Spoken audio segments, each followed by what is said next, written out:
essa limpeza mental vai te trazer um certo alívio no seu inconsciente, né? Você fica um pouco mais leve. Eu não estou dizendo que você vai fazer uma terapia hoje, você está lá numa consulta, fala de uma grande coisa ruim que te aconteceu e no outro dia você já está zero em folha, zero bala. Não, não vai assim. Não é o sintoma, o problema não é o sintoma em si, mas o problema é o que o sintoma quer dizer. E nesse quadro do que o sintoma quer dizer, você, cada vez mais que você se aprofunda dentro do seu inconsciente, que vai vir através da associação livre, que é um método onde você fala sobre você, sobre o seu passado, sobre o que você faz, deixa de fazer. Enfim, o método,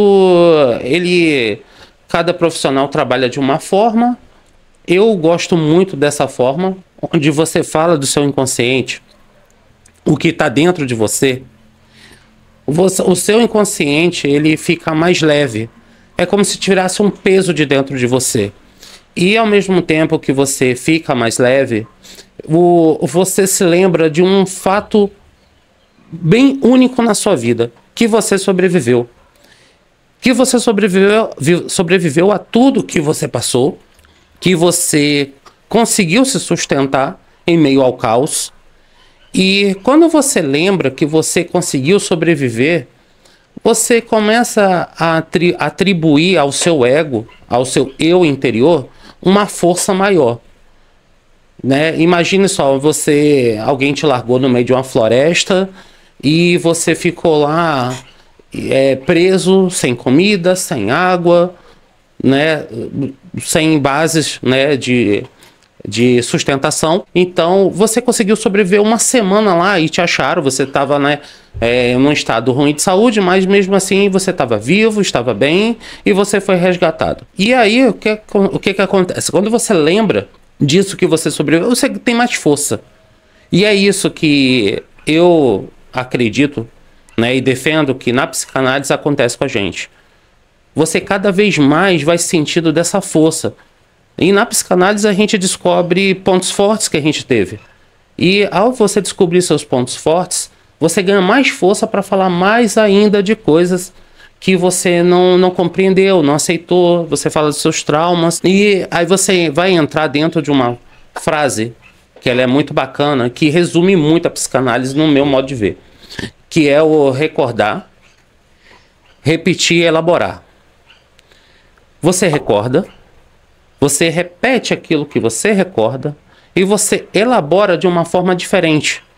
Porque a nossa mente não sabe diferenciar o que é passado, presente e futuro. Ela age como um todo. Um bom exemplo disso, se você pegar e lembrar de um fato bem bacana da sua infância que você gostou, provavelmente você vai se sentir bem. Mas se você lembrar de algo muito ruim, provavelmente você vai se sentir mal. Por exemplo, mal lembro um pouco do que já me aconteceu na minha infância, na minha criação, então que eu me sinto mal.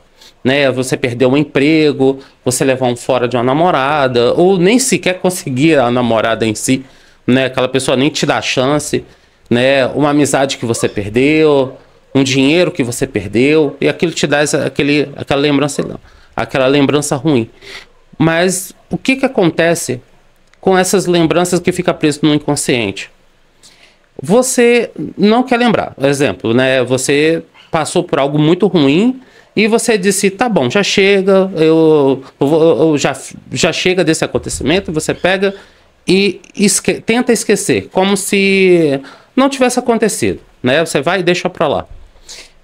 Você acha que você esqueceu, mas a sua mente não. E vai ficar preso dentro da sua mente. E aquilo ali vai se nutrindo, vai aumentando, vai se tornando maior, sem nem você perceber. E vai criando sintoma.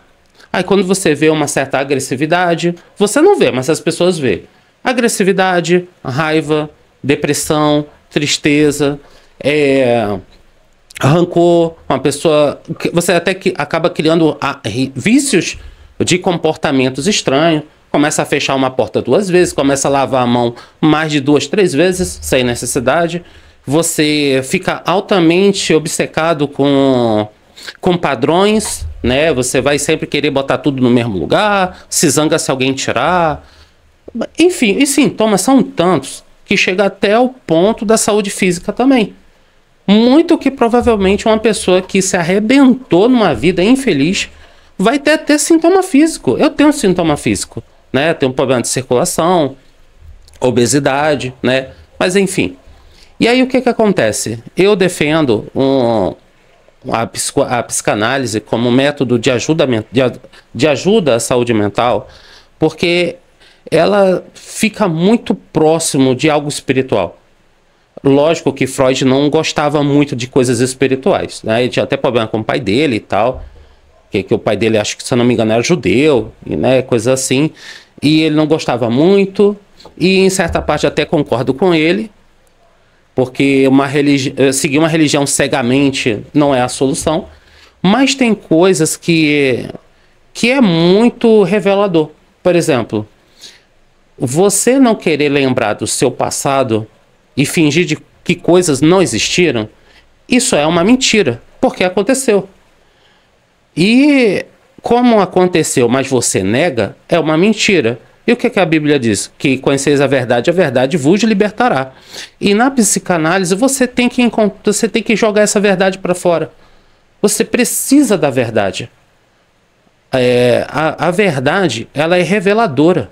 Ela limpa você e te tira o peso da mentira. Porque você viveu uma mentira fingindo que nada aconteceu, não traz solução, cara. Entendeu? Não traz, entendeu? Você pode viver ali, não, vou fingir que isso não aconteceu e tal, mas em determinado ponto sua mente vai jogar para o seu consciente um baita de um sintoma que é derivado disso, porque você não aceitou, você não compreendeu.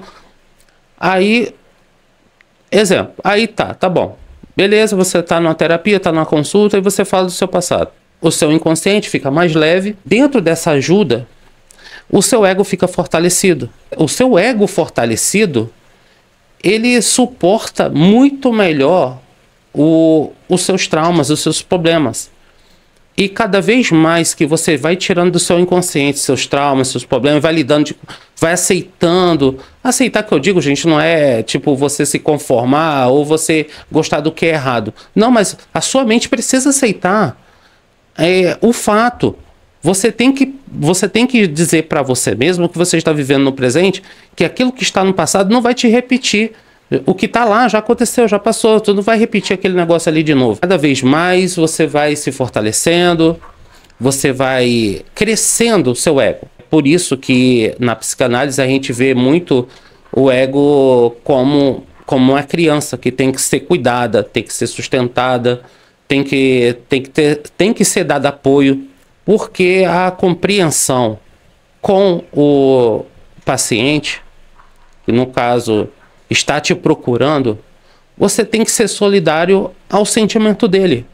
Você tem que compreender, você tem que procurar ficar do lado dele e entender. Não estou dizendo que você vai ficar do lado de uma pessoa que está se drogando, não é isso. Ou que está se prostituindo, ou que está lá cometendo várias coisas. Mas você precisa, em primeiro lugar, se colocar no lugar dele. As escolhas que ele fez, o que a vida deu para ele chegar naquele ponto, que na verdade a gente acaba refletindo um programa em que a vida programou ele, né? Se você tem um pai abusivo, você vai se determinar de uma certa forma, baseado nisso que você passou com seu pai, ou sua mãe, né? Com a pessoa que te criou. E o terapeuta em si, né, a pessoa que está lidando ali com o seu serviço mental, precisa estar tendo essa conexão, né? E é o que eu me proponho a fazer. Eu me proponho a me conectar com a pessoa que está lá no outro lado, que está passando por esse problema. Essa é a minha proposta de trabalho, né? Tá do teu lado, né? Te compreender quando ninguém te compreendeu, sem julgamento, sem dizer o que é certo, o que é errado. Mas a minha proposta de trabalho é uma proposta mais humana. Porque o propósito dessa profissão, da ajuda mental, não pode ser a base só o dinheiro. Você tem que trazer alguma coisa para agregar valor. E qual o valor que você quer agregar? é você tentar se conectar com aquela pessoa, porque tem momentos que ninguém se conecta com a gente, sabe? Tem momentos que você tá exatamente sozinho. Enfim, geralmente tem mais gente para puxar nosso tapete do que para ajudar, né? Então, nessa primícia, né, que eu me consisto no meu tratamento, meu contato tá na descrição do canal. Se você gostou, deixe seu like, se inscreva, né, no canal.